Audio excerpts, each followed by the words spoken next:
Hello my dear students. तर हे आहे इलेक्ट्रोस्टॅटिक पोटेन्शियल अँड कॅपॅसिटन्सचं 11th व्हिडिओ लेक्चर. आणि या लेक्चरमध्ये आपण बघणार आहेत electric field due to electric dipole. यापूर्वीच्या लेक्चरमध्ये आपण काय बघितलं, इलेक्ट्रिक डायपोल काय असतो, त्याच्यानंतर बघितलं की इलेक्ट्रिक डायपोल मोमेंट, त्याच्यानंतर electric field due to electric dipole on axis, आणि त्याच्यानंतर electric field due to dipole on perpendicular bisector.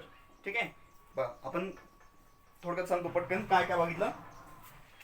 बघा हे काय आहे, समजा हा आहे इलेक्ट्रिक डायपोल. इलेक्ट्रिक डायपोल म्हणजे काय असतं, एक निगेटिव्ह चार्ज आणि एक पॉझिटिव्ह चार्ज, इक्वल आणि opposite charges, separated by small distance. ठीक आहे, सेपरेटेड बाय स्मॉल डिस्टन्स. किती असतं ते 2l. टोटल डिस्टन्स किती आहे 2l. हे -q प्लस q, हे दोन चार्जेस प्लस क्यू आणि मायनस क्यू ज्यांची मॅग्निट्यूड कशी आहे, इक्वल आहे, आणि त्यांना 2l या डिस्टन्सने सेपरेट केलेलं आहे. जे काही डिस्टन्स असेल त्याला 2l म्हणतात. ठीक आहे, नोटेशन दिलेलं आहे. ठीक आहे, हा आहे सेंटर ओ समजा, याला म्हणायचं डायपोल. आणि हे जे सेपरेशन असतं 2l हे खूप स्मॉल असतं, मिलीमीटर मायक्रोमीटर मध्ये. ठीक आहे, याला काय म्हणतात, डायपोल म्हणतो. आणि दुसरा बघितलं तर डायपोल मोमेंट वेक्टर, त्याची क्वांटिटी, त्याची मॅग्निट्यूड काय असते, q into 2l. q magnitude of either of the charge, दोन्हीपैकी एकाची मॅग्निट्यूड, दोन्हीची मॅग्निट्यूड सेम आहे ना, magnitude into distance between the two charges. आणि डायरेक्शन कशी असते, डायरेक्शन p बारची डायरेक्शन असते कुठून, नेगेटिव्ह टू पॉझिटिव्ह चार्ज, हे बघितलं. त्याच्यानंतर आपण बघितलं की ऍक्सिसवरच्या पॉईंट, समजा पॉईंट m आहे, याचा डिस्टन्स सेंटर पासूनचं डिस्टन्स किती आहे, x आहे. सेंटर पासूनचं डिस्टन्स किती आहे, x आहे. तर इलेक्ट्रिक फील्ड किती असते, इलेक्ट्रिक फील्ड ऍक्सिस वरती किती असते, kp अपॉन x क्यूब. आणि वेक्टर फॉर्म मध्ये बघायचं तर E bar is equal to kp bar upon x cube. आणि E इक्वेटोरियलच्या पॉईंट वरती, समजा असा या इथं कुठेतरी पॉईंट आहे याच्यावरती, इक्वेटर वरती. ठीक आहे, इक्वेटर म्हणजे काय, तर ऍक्सिस म्हणजे काय, या दोन्ही चार्जेसला जॉईन करणाऱ्या लाईन मधून पास होणार, या दोन्ही चार्जेसला जॉईन करणाऱ्या लाईनला काय म्हणायचं, ऍक्सिस म्हणायचं. ऍक्सिसचा पॉईंट आहे. इक्वेटर म्हणजे काय, तर या दोन्ही चार्जच्या सेंटर मधून, दोन्ही चार्जचं सेंटर इथं, ठीक आहे, या सेंटर मधून पास करणारा आणि या ऍक्सिसला परपेंडिक्युलर असणारा एक ऍक्सिस, थोडक्यात किंवा एक लाईन, त्याला काय म्हणायचं, इक्वेटर.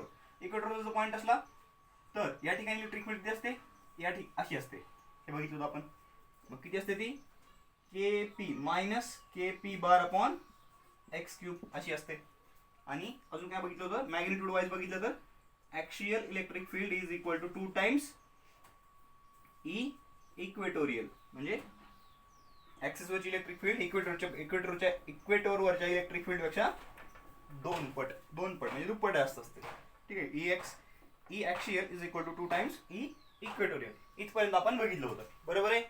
ओके, आता काय बघायचंय, आता बघा, प्रत्येकच वेळेस पॉईंट ऍक्सिस वरती किंवा इक्वेटर वरती असेल असं सांगता येईल का, हा नाही सांगता येणार, बरोबर आहे ना.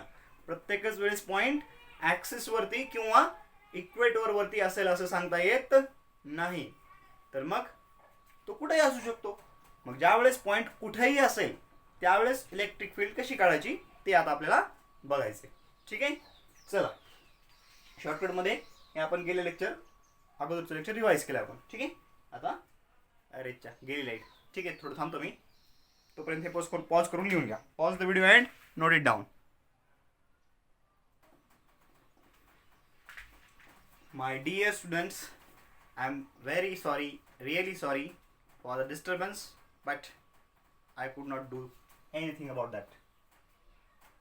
जाऊ द्या, कसं आहे, छोटंसं गाव आहे आणि छोट्याशा गावामध्ये असल्यामुळं हा प्रॉब्लेम मला फेस करावा लागतोय, माझ्यामुळे तुम्हाला फेस करावा लागतोय.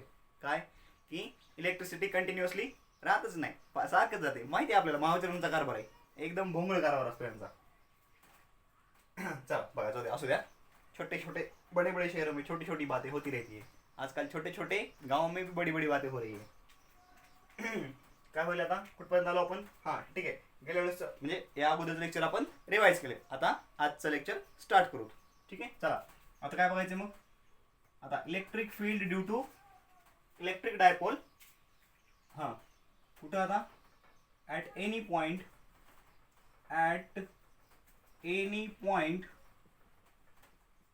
in space, at any point in space, coordinates of coordinates म्हणण्यापेक्षा काय म्हणावं लागेल आपल्याला, actually polar coordinates of a point x, theta. Coordinates काय, x, थीटा हे कोऑर्डिनेट्स आहेत. आता हे कोऑर्डिनेट्स काय असतात बघा. समजा इथं एक निगेटिव्ह चार्ज आहे, इथून इकडं हा एक पॉझिटिव्ह चार्ज आहे, म्हणजे हा झाला डायपोल -q आणि हा झाला +q. ठीक आहे. आता याच्या सेंटरला बघा, इथं याच्यामधून समजा हा सेंटर आहे, या सेंटरशी समजा काहीतरी अँगल केलाय. सेंटरशी या ठिकाणी एक पॉईंट आहे, यम पॉईंट, या ठिकाणी पॉईंट यम आहे. आता यानं या एम पॉईंटला आपण सेंटरशी जोडलं तर हा जो सेगमेंट तयार व्हायला लागला, त्या सेगमेंटनं आता याच्याशी कशाशी पी बारशी किती अँगल केलेला आहे, थीटा. हा जो थीटा असतो, हा थीटा काय असतो, theta is angle made by line segment joining center of dipole and point at which potential is to be found out. ठीक आहे, यांच्यामधला अँगल. थोडक्यात आपण काय लिहू, इथं मी सेंटर घेतलं मी O. Angle between OM and P bar, OM bar and P bar यांच्यामधला अँगल आहे थीटा. ठीक आहे. आणि कसा घेतलाय, अँटी क्लॉकवाईज घेतलाय. कसा घेतलाय, अँटी क्लॉकवाईज. पी बारशी अँटी क्लॉकवाईज घेतलाय. ठीक आहे, हे इम्पॉर्टंट आहे. What is theta. Theta angle between, लिहून घेऊ तर, angle between OM bar and P bar taken in anti-clockwise direction. Taken in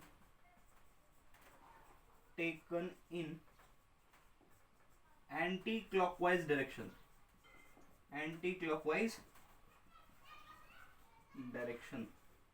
ठीक आहे. डिस्टन्स सगळं व्यवस्थित क्लिअर आहे. थोडंसं डायरेक्शन हुकायला लागले. ठीक आहे, थोडंसं डायरेक्शन कॅमेऱ्याच्या बाहेर जायला लागले. थोडं आपण खाली लिहू. ठीक आहे, taken in anti clockwise direction काय म्हणायचं मला, डायरेक्शन प्रोनाउन्सिएशन कसंही करा. ॲक्च्युली याचं प्रोनाउन्सिएशन होतं डायरेक्शन. ठीक आहे, आपण डायरेक्शन म्हणतो. चला डायरेक्शन इथं कॉन्सेप्ट इम्पॉर्टंट. इथे मी काय इंग्लिश शिकवायला आलो नाही, इथं मी फिजिक्स शिकवायला आलो. ठीक आहे. थीटा काय, angle between OM bar and OP बार. चला झालं. आता बघा, चला लिहून घ्या, थोडं लिहून घ्या. Pause the video and note it down. लिहिले तेवढं ओके. आता बघा पुढं काय करावं लागेल आपल्याला, सांगता येईल कुणाला. काय सर असले काही प्रश्न विचारता.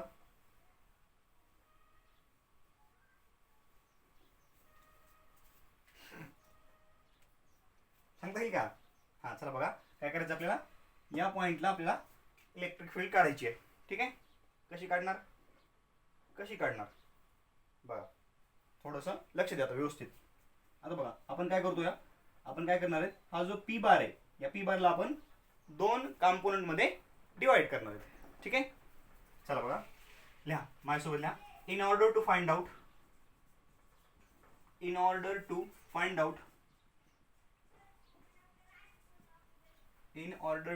आउट इलेक्ट्रिक फील्ड किंवा असं लिहा, net electric field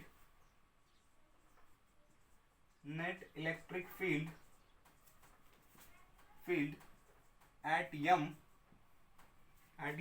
we will resolve we will resolve p bar into two components, ठीक आहे. याला आपण दोन कंपोनंट मध्ये डिवाइड करू. रेझोल्युशन ऑफ वेक्टर माहिती आहे आपल्याला, ठीक आहे. आता या पी बार न ओएम बार सोबत काय केलंय, ओएम बार सोबत अँगल थीटा केलाय, म्हणजे याच्या अलोंगचा कंपोनंट काय होईल, पी बारचा साइनचा का साइन होईल का कॉस होईल. व्हेरी गुड, साइन बरोबर. हां, पी कॉस थीटा, ज्याच्यासोबत थीटा अँगल केलाय त्याच्या अलोंगचा कंपोनंट काय असतो, कॉस थीटा, ठीक आहे. आणि त्याच्या परपेंडिक्युलरचा कंपोनंट काय असतो, त्याच्या परपेंडिक्युलरचा कंपोनंट असतो पी साइन थीटा, ठीक आहे. बारली नाही तर चालतंय, ठीक आहे. P sine theta, okay. आता बघा, या पी कॉस थीटा या डायपोल मोमेंटच्या कंपोनंटसाठी पॉइंट एम कसा आहे, ॲक्सियल पॉइंट आहे. पॉइंट एम कसा आहे, ॲक्सियल आहे. आणि याच्यामुळे काय होईल, इलेक्ट्रिक फील्ड कशी असेल, अशी असेल, ई ॲक्सियल, बरोबर आहे. आणि या पी साइन थीटासाठी पॉइंट एम कसा आहे, इक्वेटोरियल पॉइंट आहे, बरोबर आहे का. इक्वेटोरियल पॉइंट आहे. इक्वेटोरियल पॉइंट साठी इलेक्ट्रिक फील्ड कशी असते, याच्या एक्झॅक्टली अपोजिट, म्हणजे याला 90 डिग्री, म्हणजे अशी झाली इलेक्ट्रिक फील्ड, ई इक्वेटोरियल. लक्षात येते का. परत एकदा बघा, पी बारला काय केलं मी, दोन कंपोनंट मध्ये डिवाइड केलं का, कारण सोपं जातं आपल्याला या पॉइंटची इलेक्ट्रिक फील्ड काढणं सोपं जातं. त्याच्यासाठी आपण काय करणार आहेत, या पॉइंटला या पी बारला आपण पी कॉस थीटा आणि पी साइन थीटा असं आपण डिवाइड केलं. यांच्यामध्ये अँगल किती टोटल, हा 90 डिग्री आहे, ठीक आहे. रेक्टँग्युलर कंपोनंट मध्ये डिवाइड केलं. थीटा अँगल हा होता म्हणून याच्या अलोंगचा कंपोनंट, ओएम बारच्या अलोंगचा कंपोनंट काय झाला, पी कॉस थीटा, आणि याला परपेंडिक्युलर काय झाला, पी साइन थीटा. आता पी कॉस थीटासाठी पॉइंट एम कसा आहे, ऍक्सिस वरचा पॉइंट आहे. मग ऍक्सिस वरच्या पॉइंट साठी इलेक्ट्रिक फील्ड किती असते ते माहिती आहे आपल्याला, ते काढता येईल. 2kp/x³ असते, आणि इक्वेटर वरच्यासाठी kp/x³ असते. मग पी साइन थीटासाठी पॉइंट एम कसा आहे, इक्वेटरवरचा पॉइंट आहे, म्हणजे त्यासाठी इलेक्ट्रिक फील्ड कशी असेल, kp/x³, बरोबर. आणि डायरेक्शन कशी असते, एक्झॅक्टली अपोजिट. बघितलं होतं ना आपण, -kp/x³, आणि ऍक्सिस वरच्यासाठी 2kp/x³, दोन्ही प्लस असते. लक्षात येते का नाही, येते का नाही. कुठं लिहू, इथे लिहितो. ई बार ॲक्सियल आताच बघितलं होतं आपण, किती असते, 2kp/x³. त्याच्यामध्ये हा बार होता, दोन्हीकडे पॉझिटिव्ह साइन आहे, बरोबर आहे. आणि ई इक्वेटर साठी काय होतं, इज इक्वल टू -kp/x³, बरोबर आहे. हे मायनस साईड लावलं होतं, इलेक्ट्रिक ज्या डायरेक्शनला पी बार आहे त्याच्या अपोजिट डायरेक्शनला काय, इलेक्ट्रिक फील्ड आहे. मग आता इथं पी साइन थीटा या डायरेक्शनला आहे, तर याच्यामुळे इलेक्ट्रिक फील्ड कशी असेल, या डायरेक्शनला असेल. हा, आता कळलं, ओके. आणि पी कॉस थीटा बघा, इथं काय होतं, पी बारच्या डायरेक्शन, त्या डायरेक्शनला इलेक्ट्रिक फील्ड ॲक्सियलसाठी. मग याच्यासाठी पी कॉस थीटा या डायपोल मोमेंटच्या कंपोनंटसाठी पॉइंट एम ॲक्सियल आहे, म्हणजे या पॉइंटला इलेक्ट्रिक फील्ड ज्या डायरेक्शनला आहे त्याच, म्हणजे इलेक्ट्रिक फील्डची डायरेक्शन आणि P cos theta direction same आहे. आपल्याला पी कॉस थीटा डायरेक्शन माहिती आहे, म्हणजे इलेक्ट्रिक फील्डची डायरेक्शन अलॉंग ओएम बारच अशी असेल पुढं. हां, आता कळलं, व्हेरी गुड. हेच समजण्यासारखं होतं. आता काही नाही, आता फक्त मॅथमॅटिक्स आहे, हाच कॉन्सेप्ट होता, ठीक आहे. चला आता अप्लाय करू. फॉर पी कॉस थीटा, आता पी कॉस थीटासाठी बघा, पी कॉस थीटासाठी काय होईल, पॉइंट एम ॲक्सियल पॉइंट, आता सांगितलं मी. For P cos theta point M is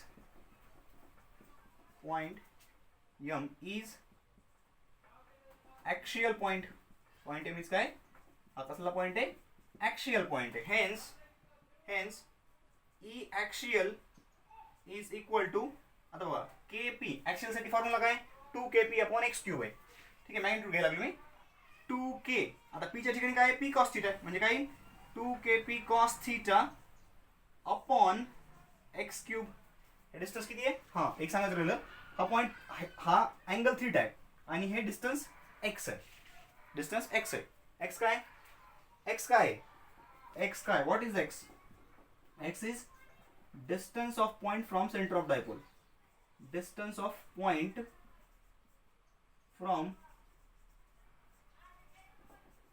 centre, कोणाच्या centre, from centre of dipole,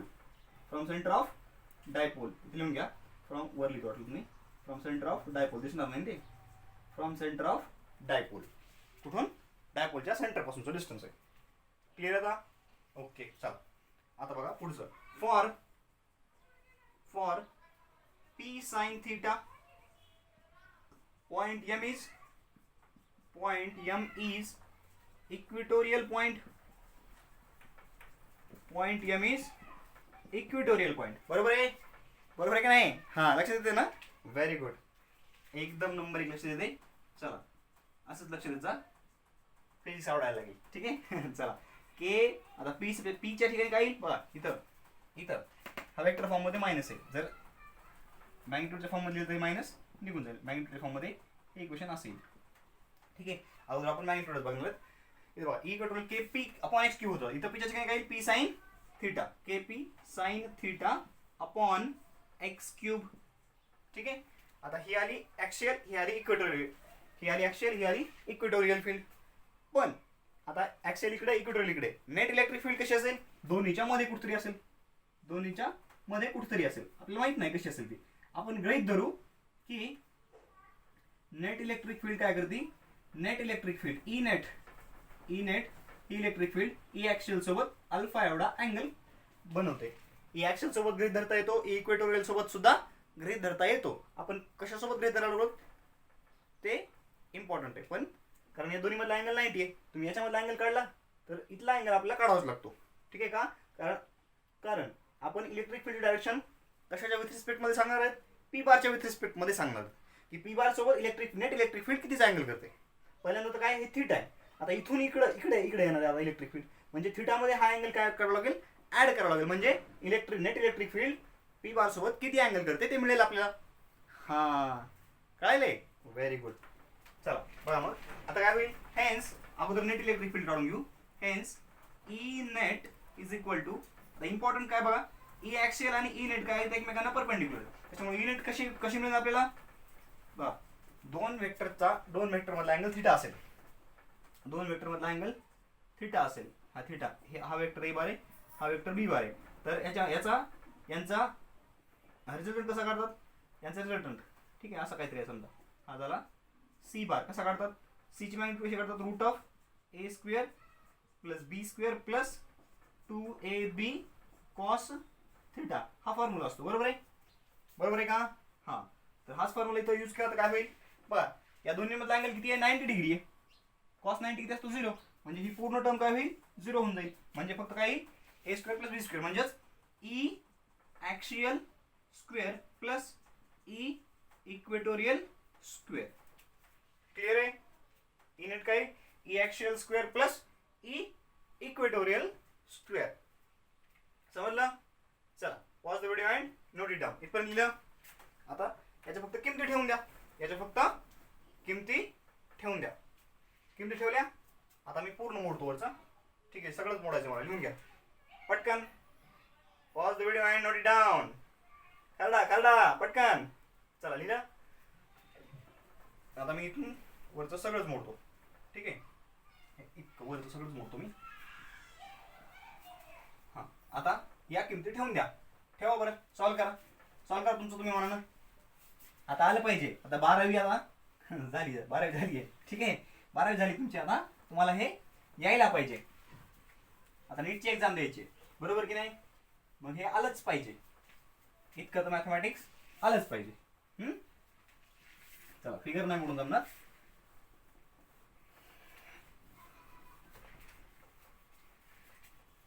हे असं बोर्ड मोडायला वेळ लागतो. मोडायला नाही, पुसायला वेळ लागतो. म्हणून मी व्हिडिओ पॉज करून काय करतो? व्हिडिओ पॉज करून बोर्ड साफ करत असतो. काही जण वाटेल मास्तरला काहीच येत नाही, मास्तर बघून शिकविते म्हणून सारखं पॉज करते. तर तसं नाही. जे माझ्याकडे ऑफलाईन क्लासला होते त्यांना माहीत असेल की मास्तर कसं शिकविते ते. चला okay. E net hence E net is equal to square root of E axial किती आहे? 2kp cos theta upon X cube. 2kp cos theta upon X cube plus equatorial kp sin theta upon X cube. kp sin theta upon X cube. दिसतंय का? हे दिसतंय? हां square route sine वर जाते फक्त, काय प्रॉब्लेम नाही, तेवढं ॲडजस्ट करून घ्या. कॅमेरा ॲडजस्ट करू. ठीक आहे, थोडासा कॅमेरा ॲडजस्ट करू आपण.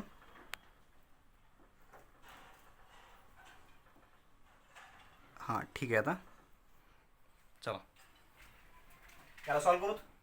हां बघा, K P upon X cube, K P upon X cube common आहे आणि स्क्वेअर दोन्हींचाच काय स्क्वेअर आहे. आता स्क्वेअर कॉमन काढला म्हणजे काय होईल, स्क्वेअर रूटच्या बाहेर K P upon X cube निघेल. कसं बघा, K P upon X cube, K P upon X cube common काढलं, ब्रॅकेटचा स्क्वेअर म्हणजे स्क्वेअर रूटमध्येच काय K P upon X cube bracket square, तर स्क्वेअर आणि स्क्वेअर रूट कॅन्सल होईल आणि बाहेर काही K P upon X cube. आता मध्ये शिल्लक काय राहिलं बघा, शिल्लक काय राहिलं आता इथं 2चा स्क्वेअर काय आला 4, इथे काय कॉस थिटा, कॉस थिटाचा स्क्वेअर कॉस स्क्वेअर थिटा आणि इथं प्लस इथं साईन थिटा होतं, तर काय राहील साईन स्क्वेअर थिटा राहील. बरोबर आहे. आता काय करू, हे 4 कॉस स्क्वेअर थिटा आहे, याला आपण असं लिहू K P upon X cube into 3 cos square theta plus cos square theta आणि हे प्लस साइन स्क्वेअर थिटा. ठीक आहे. आता काय होईल, cos square theta plus sine square theta, हां 1. Very good. म्हणजे काय आला फॉर्म्युला, फॉर्म्युला आला K P upon X cube root of 1 plus 3 cos square theta, root of 1 plus 3 cos square theta. आलं. तर हा आहे आपला ई नेटचा फॉर्म्युला. आता ही झाली मॅग्निट्यूड, पण आता राहिली डायरेक्शन. ठीक आहे, आता डायरेक्शन राहिली. इलेक्ट्रिक फील्ड नेट फॉर्म्युला काय, E net is equal to K P upon X cube it root of 1 plus 3 cos square theta. हा theta angle, theta is the angle made by this O M bar with P bar in anti clockwise direction. Important काय, in anti clockwise direction. आता पुढं पुढं काय राहिले, पुढं राहिले direction. आता इलेक्ट्रिक फील्डची नेट इलेक्ट्रिक फील्डनं पी बार सोबत कितीचा अँगल केलाय ते काढायचे आपल्याला. कारण इलेक्ट्रिक फील्डची डायरेक्शन सांगताना कशाच्या विथ रिस्पेक्ट मध्ये सांगतो आपण, इलेक्ट्रिक डायपोल मोमेंट व्हेक्टरच्या विथ रिस्पेक्ट मध्ये. कुणाच्या विथ रिस्पेक्ट मध्ये, electric dipole moment vector P बारच्या विथ रिस्पेक्ट मध्ये आपण ई नेटची डायरेक्शन सांगत असतो. ठीक आहे. चला सपोज किंवा let suppose E net makes an angle alpha with E axial. Hence tan alpha is equal to, आता त्याच्यावरून काय होईल, समजा मी जो पॅरलोग्राम जर काढला तर काय होईल, हा राईट अँगल आहे, इकडं समजा हे असं जोडलं मी, इथे काय होईल ई इक्वेटोरियल इकडे येईल, ई इक्वेटोरियल काय होईल इकडे येईल इथं, म्हणजे ट्रायंगल असा येईल ना, असा येईल ट्रायंगल, हे ॲक्सियल हे इक्वेटोरियल, हा अँगल अल्फा, याच्यावरून काय हा राईट अँगल, याच्यावरून टॅन अल्फा काय येईल, टॅन अल्फा येईल E equatorial upon E axial. बरोबर आहे. ई इक्वेटोरियल किती आहे, ई इक्वेटोरियल बघा ना, ई इक्वेटोरियल काय होतं, K P sine theta upon X cube, K P sine theta upon X cube. बरोबर आहे. डिवायडेड बाय ई ॲक्सियल काय, 2 K P sine cos theta upon X cube, 2 K P cos theta upon X cube. बरोबर. K P cancel, X cube cancel, शिल्लक काय राहिलो, इथे राहिलं sign theta upon हे 2 कॉस थीटा, म्हणजेच sine theta by cos theta tan theta, म्हणजेच 1/2 tan theta, म्हणजेच काय आला, hence tan alpha is equal to 1/2 tan theta. आणि अल्फा कसा काढणार, hence alpha is equal to tan inverse of tan theta by 2, theta by 2 नाही, tan theta total divided by 2 असं. ठीक आहे. टॅन ऑफ असं लिहितात, tan of theta by 2 which is completely wrong. ठीक आहे. हे वेगळे आणि हे वेगळे, इथं अँगलचा, इथं अँगलला हाफ केले आणि इथं टॅन थीटाला हाफ केले. ठीक आहे. चल तेवढं करते सर, मला एवढी बुद्धी नाही आहे की नाही. चल या लिहिला. हां, तर हा झाला, ही झाली डायरेक्शन, ही झाली मॅग्निट्यूड, ही झाली मॅग्निट्यूड आणि ही झाली डायरेक्शन. ठीक आहे, मॅग्निट्यूड आणि डायरेक्शन. समजलं? झालं. इम्पॉर्टंट हे दोन फॉर्म्युलेस इम्पॉर्टंट आहेत. आता बघा याच्यामध्ये फॉर ॲक्च्युअल पॉईंट थिटा किती असेल? पॉईंट जर ॲक्सिसवर असेल म्हणजे असंच असेल तर काय होईल? असा इकडे कुठेतरी असेल. पॉईंट जर ॲक्सिसवर असेल इकडे कुठेतरी तर काय होईल? थिटा काय येईल? थिटा 0 येईल ना. पॉईंट जर ॲक्सिसवर असेल तर थिटा काय येईल? 0 येईल. बरोबर? हो बरोबर. चला लिहू तिथं. For actual point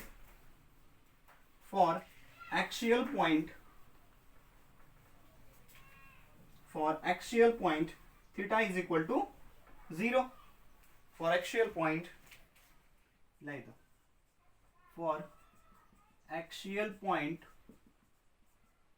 theta is equal to 0. Hence E net काय होईल बघा, याच्यामध्ये cos theta ची किंमत 0 टाका. E net is equal to kp upon x cube into root of 1 plus 3 cos square 0. आता cos 0 काय असतो? cos 0 ची व्हॅल्यू असते 1. 1 into 3 3, 3 plus 1 4, 4 चा स्क्वेअर रूट 2 म्हणजे किती आलं? म्हणजे हे आलं E axial किती आलं? 2kp upon x cube. दिसतंय का x cube? हे सगळंच कट होतंय. इथं पुढेच लिहितो मी.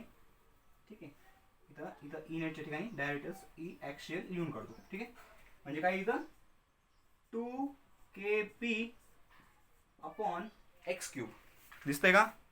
हां, आता व्हेरी गुड. 2kp बघा इथं काय आलं? cos स्क्वेअर 0, cos 0 1 असतो. 1 चा स्क्वेअर 1, 1 into 3 3, 3 plus 1 4, 4 चा स्क्वेअर रूट 2 म्हणजे आलं हे 2kp अपॉन एक्स क्यूब.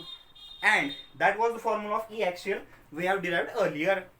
हां, तेच तर काढले म्हणजेच ही झाली जनरल केस. ओके, हा फॉर्म्युला पाठ असलेला बरा किंवा सगळ्यात मस्त हा फॉर्म्युला पाठ करा.